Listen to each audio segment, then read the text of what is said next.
Welcome to another episode of the Practical SQL Server HADR show. My name is Edwin Sarmiento, and I've already memorized the first few lines of this, and I'm just having fun doing this. And again, welcome to the Practical SQL Server HADR show. My name is Edwin Sarmiento, yes.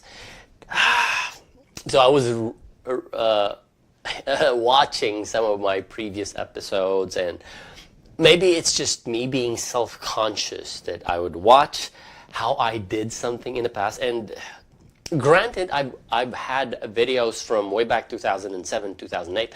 I would re-watch them and constantly look for ways on how to improve. Or maybe I'm just too self-conscious that sometimes I can't even stand my watching my own. But part of that is really all about personal growth to a point where I've looked at some of the PowerPoint slides I've done from way back, 2006, 2007. This was the time that I was doing a lot of presentations for Microsoft back in Singapore. And you know how it is when you hate what you did in the past? Two things. One, it means you've grown and you've improved, which is a good thing. But on the flip side, you're like, is this something that I did in the past? Anyway, welcome. That was a long-winded way of me doing this as part of the journey, my personal growth journey, and looking at how I can improve and how I can become better. And it's a never-ending journey. Anyway, back to business. Welcome to the Practical SQL Server HADR show, where my focus is twofold. One, if you're a technology professional, meaning database administrator, systems administrator, even network admin sometimes, or VM admin sometimes, and you're given the responsibility to either deploy or manage a SQL Server high availability and or disaster recovery solution, and you're not sure, don't have any clue at all how to go about it, you don't have the proper guidance, or you already have an existing always-on availability group, but you don't know how to take care of it. Somebody built it, you don't know how to take care of it, you don't know what the pitfalls are. I share not just my own personal experience, but also the mistakes. I like talking about my mistakes because I used to not want to talk about my mistakes, but what really got me into talking about this was the fact that we learn in two ways. In school, we were taught to learn new things. You learn the good, but you can also learn so much from the bad, meaning how not to do things.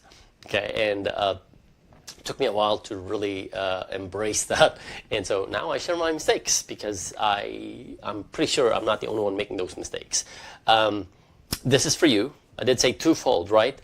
If you're a decision maker, an executive, maybe you're leading a database team or a database administration team, not database. Man, how do you lead databases, inanimate objects? You can't lead inanimate objects. Anyway, you're leading an IT team, a group of technology professionals, or maybe you're the CTO or CIO, and part of your mandate is to deploy or get your team deploying a high availability and or disaster recovery solution, and you're not quite sure whether they're capable of doing it, or you don't have the right resources. Again, this is for you to help you make decisions. And I like emphasizing the fact that with executives, when they reach out to me and ask for my help, I always remind them of the reason why they're in that role. Being an executive means you have to execute. It's in the word in and of itself. You have to execute means you have to take action. You get paid to take action. Anyway, this is a combination of, or not combination, I don't want to say combination, but this is a continuation of the mini-series that I started a couple of weeks ago where in the first week I talked about hidden hidden costs in your HADR solutions, where I've had several emails, questions, people reaching out to me on LinkedIn about the strategy right? The tactical approach on how to address hidden HADR costs. And the week after that, I did the people tax. How do you address the people tax? How do you reduce the cost of people tax? And not just reducing the cost, but also being strategic about putting in the right investments. And I emphasized people. In fact, that took much longer than I expected to be, but because I believe that humans and the people, the human resource, I don't want to say resource because we're dumbing down the human capital as simply a resource that you can get rid of, just like what most big tech companies are doing, laying off people. No, it's human capital, meaning it's a capital, it's an investment, and there's return. We treat the knowledge, the cultural experiences of the people within the team as part of the human capital. Okay? And this is part 2 of that. So I talked about the human capital, which is how to address the people tax. This one, and this week, I will talk about the consumption tax. Okay, consumption tax is the day-to-day operational cost associated with implementing a high availability and/or disaster recovery solution. Now, I want to set the stage here for a moment before I dive in. Okay, this is an unusual way. Okay, if you're a technology professional, this is an unusual way of looking at your consumption tax. Okay, because this is something that, again, as technology professionals, we're not used to. This is not something that we deal with every day. Okay, in fact, this is a huge shift for technology professionals who were mostly working with on-premises infrastructure when they move to the cloud. Now, I'm not going to be talking about the cloud. I'm going to be covering general principles and concepts and strategies on how to address the consumption tax. And I'm only pointing out how, because of the shift in the way of thinking, technology professionals are so not used to this. However, here's what I've seen so far, and I'm tying it back to the previous episode where I talked about human capital. When management starts seeing IT as a cost center, the first thing that companies do is eliminate cost. Okay, that's the first thing that management does, and it's a sad reality. And that's why, as technology professionals, you have to step outside of your technical role and put on the hat of a finance person sometimes, or a business person. Again, totally outside of our comfort zone, because that's not how we are trained. However, this is something that you have to learn along the way. And I've seen people who have worked as technology professionals for a decade, 2 decades, and they only want to focus on the tech. That's great if that is your goal, career goal.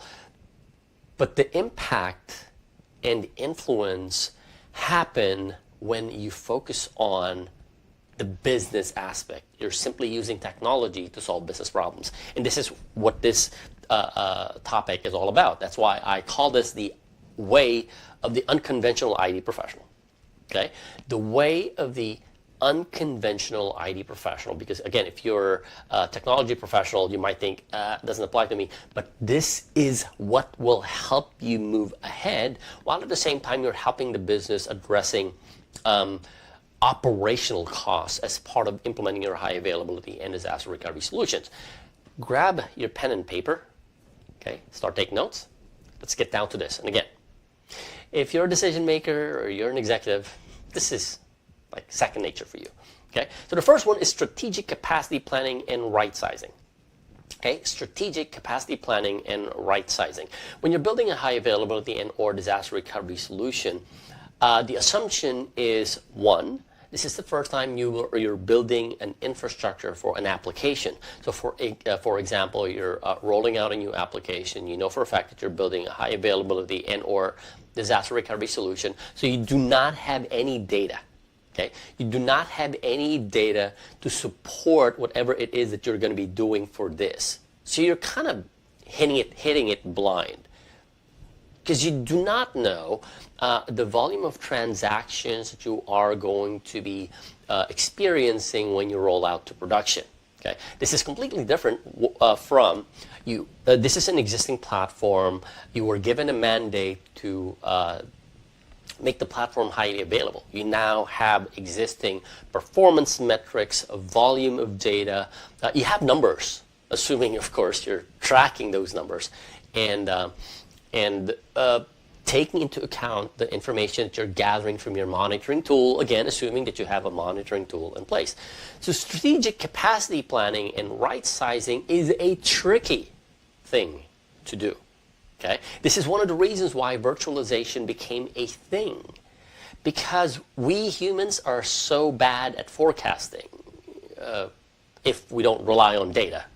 Okay? If we don't rely on data, we're so bad at forecasting. In fact, this is, again, going back to what I mentioned earlier, this is the reason why virtualization and public cloud infrastructures became a thing. In the past, we would buy very, very expensive hardware. We would provision for maybe 3 or 4 years for the entire life cycle of the infrastructure that you're building, but you don't have data to justify that. So you would buy, again, you would reach out to your finance people. Hey, we need servers, 5 servers with, let's say, 128 core and 2 terabytes worth of RAM. We need to buy this much storage capacity. But then the servers are at like 20%, operating at 20% capacity. And so management and business will think, well, this is a waste of money because you bought this very, very, very expensive hardware with licenses and all, you built it, and all of a sudden it's only running at 20% capacity. Then that's where virtualization came in, because businesses, remember what I mentioned earlier, businesses will always find a way to cut costs if it sees something as a cost. So they saw that buying very expensive hardware is expensive and it's a cost because you're not maximizing it. So virtualization came in to solve that problem, where you can now buy the same piece of hardware, put in a hypervisor, whether that's VMware, Hyper-V, Citrix, put in a hypervisor and then load as much VMs, run as much VMs as you can. So from 20% capacity, you're now peaking at around 80% capacity with a little bit of headroom, and you're maximizing your hardware investment. Okay. Again, very difficult to have to do strategic capacity planning and right sizing, and that's one of the reasons why companies have moved from the traditional physical machine implementation to virtualization, from a virtualization to public cloud infrastructures, because again, with virtualization, it's a capital expenditures. And I know as a technical professional, you might be thinking, I don't really know what you're talking about. But this is, again, I did say this is an unconventional way of the traditional IT professional. Capital expenditures are costs that companies have to bear in order for them to do something. For instance, if you're building a high availability and or disaster recovery, you have to buy hardware up front. You have to buy software up front. Okay. With virtualization, you've bought the hardware, sure. You want to maximize it. You want to deploy as many VMs as you possibly can, which is good, right? But it's still capital expenditures, meaning you're spending money. With public cloud infrastructures, you are offsetting that, meaning you can build the exact same infrastructure without, let's say, without spending $100,000, you're probably going to be spending $5,000 initially. Okay, so going back to strategic capacity planning and right sizing, again, it is very, very, very difficult to do this for new implementations. However, for existing implementations where I'll use SQL Server as an example. It used to be a standalone instance. You want to convert it into a, let's say, an availability group or failover clustered instance, which of course takes a lot of work. You have an existing data set that you can rely on, meaning your monitoring tools will tell you CPU, memory, storage capacity, and demand. Is that demand constant or is it in bursts? The data that you have will allow you to do forecasts of how much compute, network, and storage resources that you are going to need, turning a standalone SQL Server instance into a high availability solution like always on availability groups or any kind of high availability solution. But again, this is key. Strategic capacity planning and right sizing. I should have put a caveat in there. Use data. Okay. Without data, it's just again, hit and miss. You might over provision because you don't want to not have enough compute resources when the need arise. Okay. Whenever I come into I come in to a customer environment, they already have something in place, meaning they've already bought the hardware, they've already bought the licenses, and more often than not, as a side effect of software assurance and enterprise agreement, the licenses were like they're already there, but they already paid for it. So the way that they do capacity planning is just let's build a VM because we have a VM infrastructure, right? Which sidesteps the need for strategic capacity planning. Okay, because again, you don't have the data. For companies who have the data, part of that is really understanding, oh, this is the IOPS that I need for my storage and my VMs. This is the throughput that I need, and because they are certain, they are precisely aware of this is what is needed based on the monitoring data that they had prior to implementing a high availability and disaster recovery solution, it's a lot easy. Okay, again, facts that remains, we humans are very bad at forecasting without data. It's called guessing, and sometimes I'll tie it back to the human capital.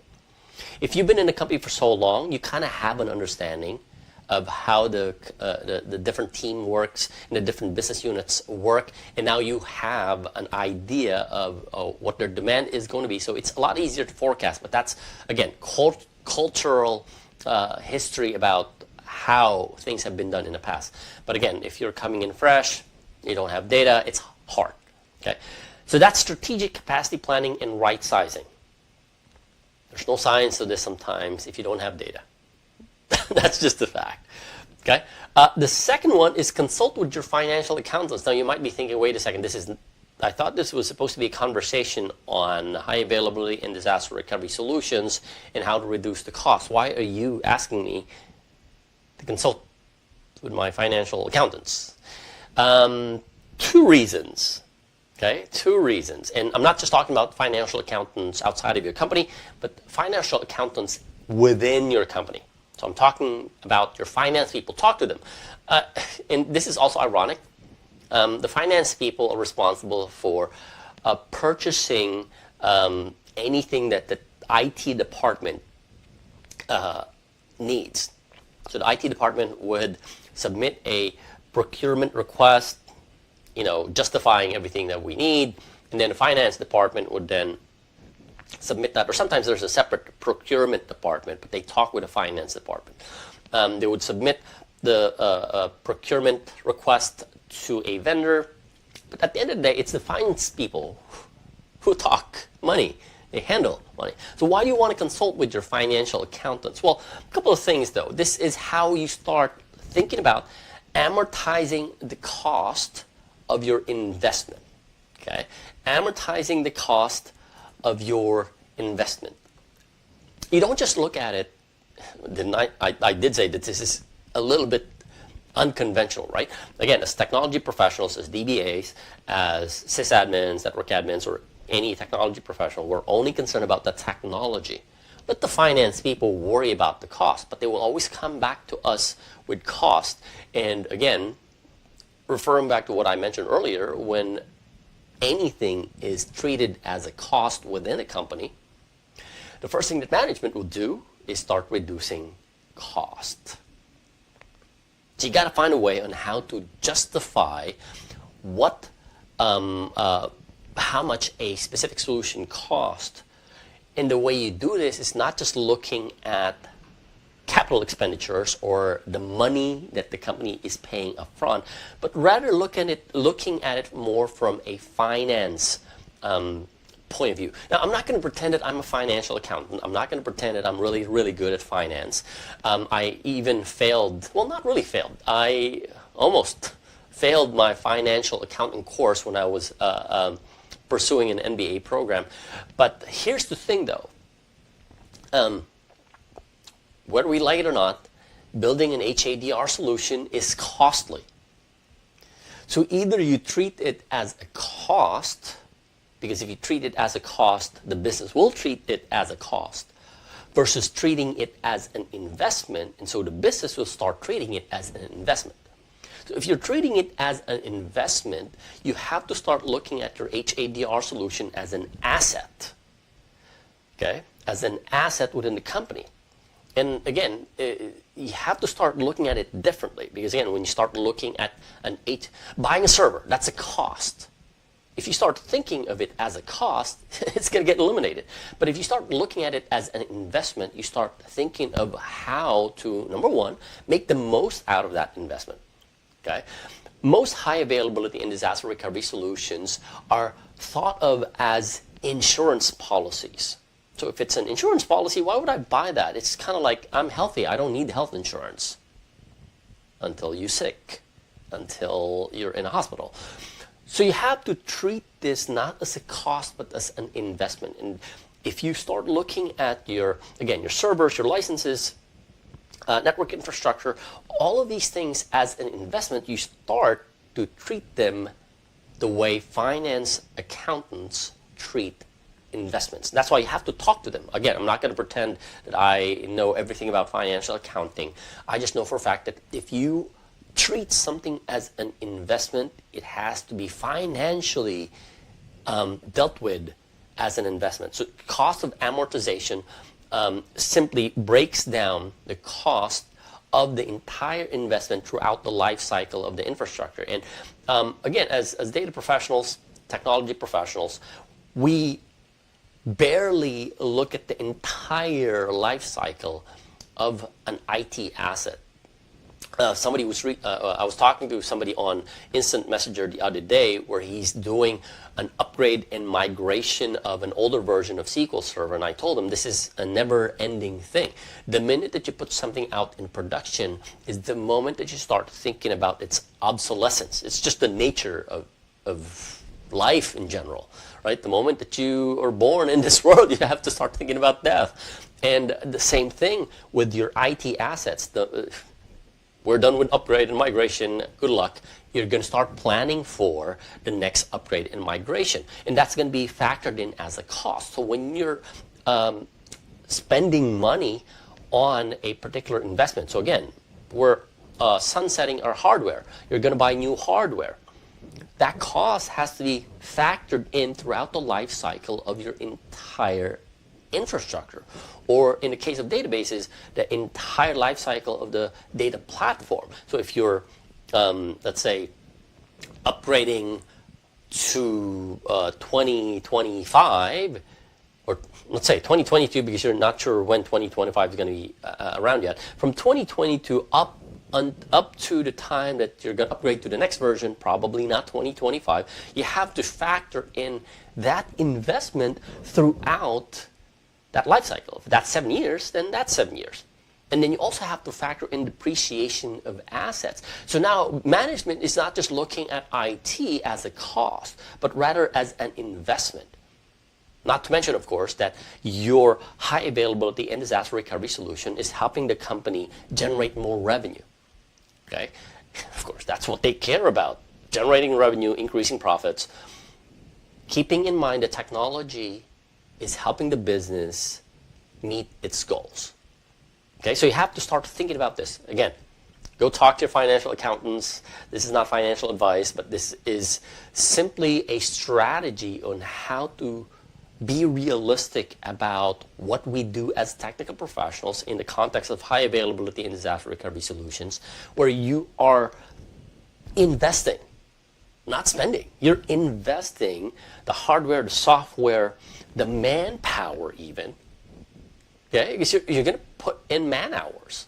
So the manpower even as an investment, and you have to amortize that throughout the life cycle of the entire infrastructure. So if you're going to replace or upgrade for 7 years, you have to amortize that. And again, talk to your financial accountants. They know this better than I do.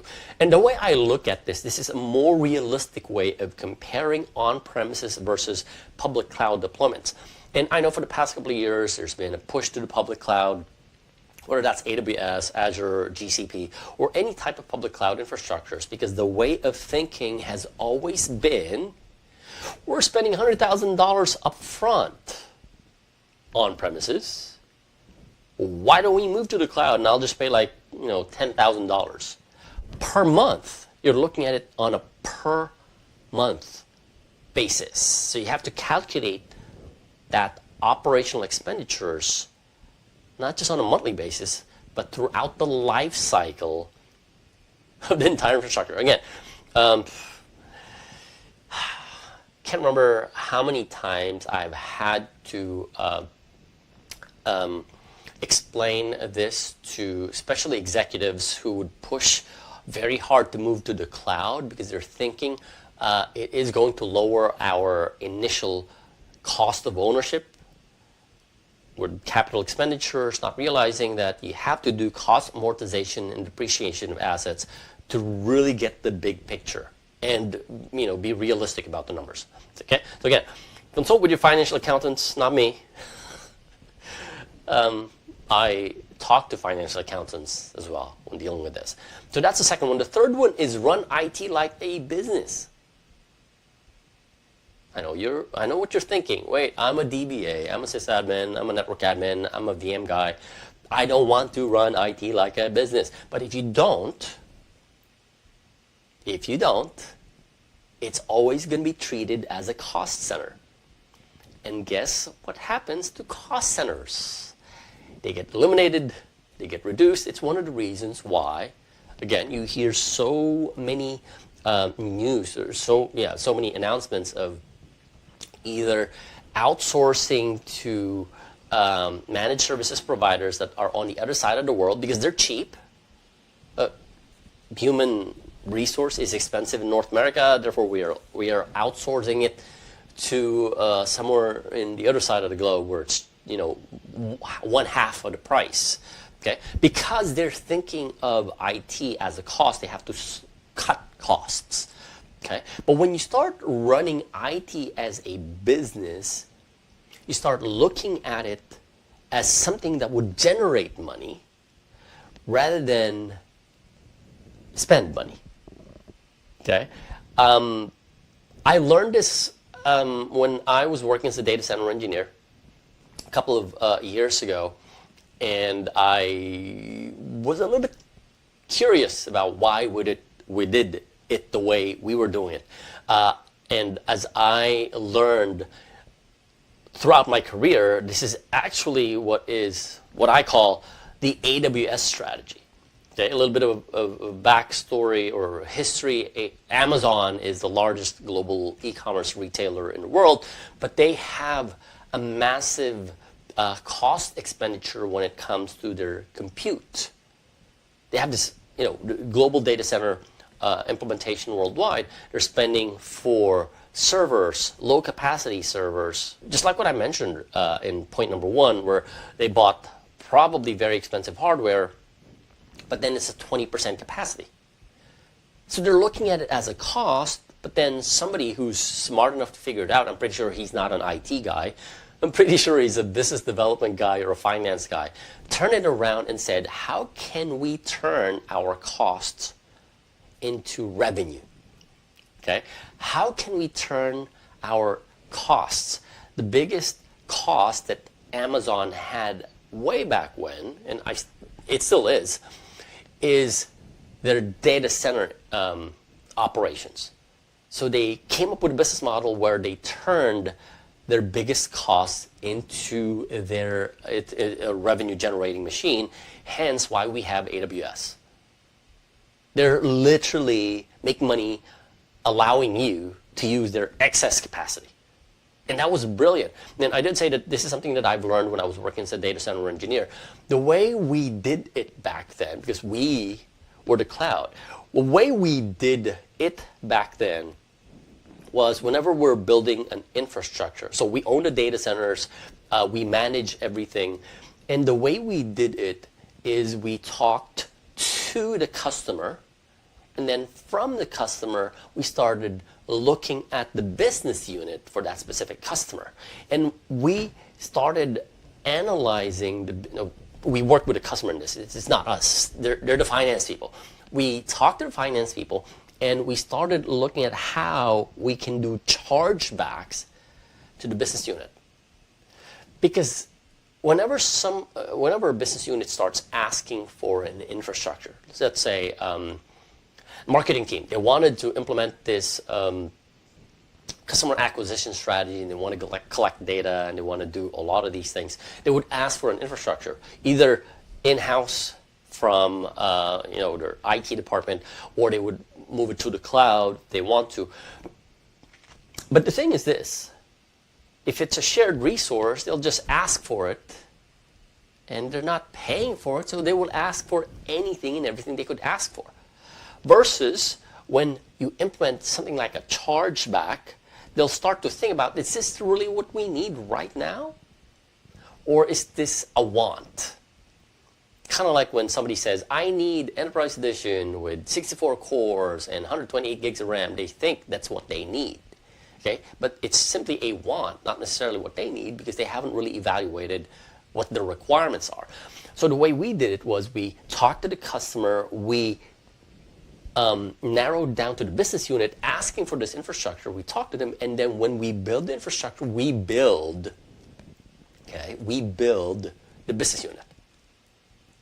In the concept of chargebacks, it's kind of difficult, especially for small and medium-sized companies, to do this because everybody relies on the IT department for building infrastructures and building solutions. And so the marketing team would come to the IT department, the sales team would come to the IT department, and then we'll just fulfill whatever it is that they need, not realizing that, hey, it's the sales team that's using so much of this infrastructure, but management is paying for it. I'm not saying that management isn't part, or sales is not part of the company. It's just that by doing chargebacks, you start to see how, number one, you can turn your cost into a revenue stream, turn it into a profit center, okay? And two, you also make that business unit responsible for their usage. This is also one of the reasons why cloud infrastructures have become really, really, really popular. It's giving people and business units who need this full responsibility. Okay, it's again, it's just human nature. If somebody else is paying for it, I'll use as much as I can. If somebody else is paying for it, I don't care if I waste all the resources. But if I'm going to be paying for it, meaning if it's coming out of my own budget, then now I have to start thinking about how I can think about using this particular resource effectively. Okay. Again, it's a totally different way of thinking. I did say this is unconventional, right? It's a totally different way of thinking. But you have to start treating your IT department, whether that's a database. So I'll narrow it down to a very specific use case. Database. Somebody requests that they implement a database.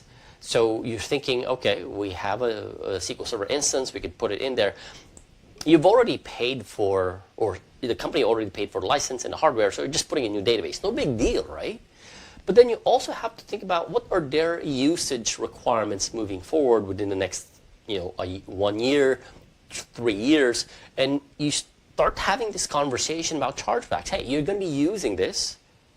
You are going to be benefiting from this. Your department might be making money off of this, so it's fair that we charge you back. And going back to point number 2, where you start talking to your financial accountants, where we can have conversations around, because you're using it, you're going to be paying for it. Okay? Because you're using it, you're going to be paying for it. There's a reason I'm not a really good financial guy, or I'm not a financial accountant, because the nitty-gritty details of how to turn that conversation into something that you can track financially is, like I said, from Amazon to AWS, I'm guessing there's a massive amount of conversation and financial calculation that went into that in order for us to start using Amazon's infrastructure in AWS to now, paying for compute, paying for storage, paying for networking resources in the cloud. Okay, but that was an expectation. This is what I need. This is the EC2 instance that I need. This is how much CPU core. This is how much RAM. This is how much storage that I need. This is the performance. This is what I'm going to pay for. That is an expectation. Okay, so as the IT department start to think about this, how do I do this? You don't need to know the answer. However, you can, again, going back to point number 2, talking to your financial accountants on how they can help you turn IT and run IT like a business where you can turn your costs into revenue. Who knows? You might come up with a business idea that the company might embrace. The next thing you know, you're getting paid for the idea because you thought about it and now you're leading the charge to implement it. And as putting the hat of an executive, a director, a manager, this is also something that you have to think about, because now the entire company depends on the IT department to provide IT resources. You have to start talking to the different departments who are requesting these resources, because the burden of carrying the cost almost always falls into the IT department. And that's why when somebody says we want to cut down costs, the first thing that gets targeted is the IT department, and sometimes the customer service. I kind of wonder why.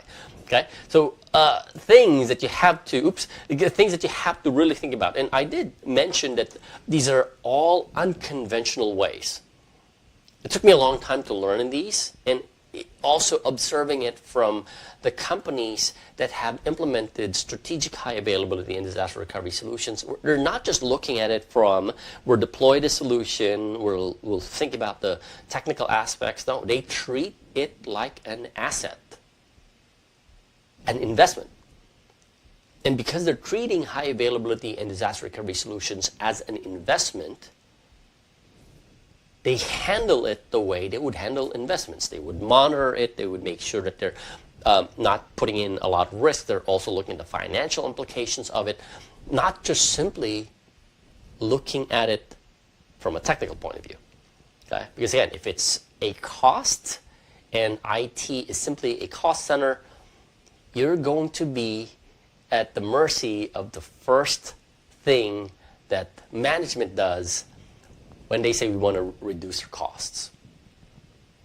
It's just the reality of running businesses. And again, as technology professionals, we barely think about this. But this is what drives technology. This is what drives IT. So you have to start thinking about IT more than just a cost, but rather as an investment. And you treat it the way investments needed to be treated. That is about it for this week's episode of the Practical SQL Server HADR show. Like I said, I don't pretend to be a financial guy. I understand a thing or two about financial accounting, but I'll leave that to the experts. At least I know what to ask, what questions to ask if I want to treat this thing as an investment. So if I'm deploying, let's say, for instance, an availability group, I don't just treat it as, hey, I'm paying for license, I'm paying for hardware. No, I think of it as an investment. And because this is an investment, I will treat it as an investment. I do expect a return on that investment if I treat it and handle it and manage it properly. Okay? That is about it for this week's episode of the Practical SQL Server HADR show. This is part 2. Okay? Part 3 will be about the invisible handshake attack. So tune in for that episode next week. And I can't think of anything to say at this point. But if you do need help, you're in the process of deploying or think about designing, you're in the design phase, you're thinking about deploying a high availability solution, SQL Server high availability and or disaster recovery solution. Maybe you're not ready, okay, or maybe you already have an existing HADR solution, but you don't know how to manage it because somebody else built it, somebody left it to your responsibilities, and now you don't know what to do. Reach out. Or if you're, again, if you're a part of the executive team and you're not sure whether you're compliant, meeting HADR compliance requirements, you don't know if your HADR solution is reliably rock solid. Yeah, we joke about the fact that sometimes always on is never on with SQL Server, but it's, you know, it's how it is when you don't put in the time and effort building it properly and designing it properly. Use the link on the screen, schedule a strategy session. This will redirect you to my calendar page where you can pick and choose a time that works for you. And in the strategy session, we're going to do two things. One, we're going to get clear on what your challenges are. The real problems, not the symptoms of the problem. We're going to get clear on the problem, the real challenge. And part two of that is we're going to come up with a strategy that works specifically for you, not some Microsoft recommended general best practice. Strategies that work specifically for you to meet your need and solve that challenge and problem the way you want to. Again, use that link on the screen, schedule a strategy session, and happy to help you in any way I can. All right, enjoy the rest of your weekend. I don't know, maybe Thursdays for me are kind of like the start of the weekend, or enjoy the rest of your week depending on where you are. And again, catch the next episode where I kind of wrap up this mini series on addressing the hidden costs of HADR solutions. All right, thanks so much for joining in.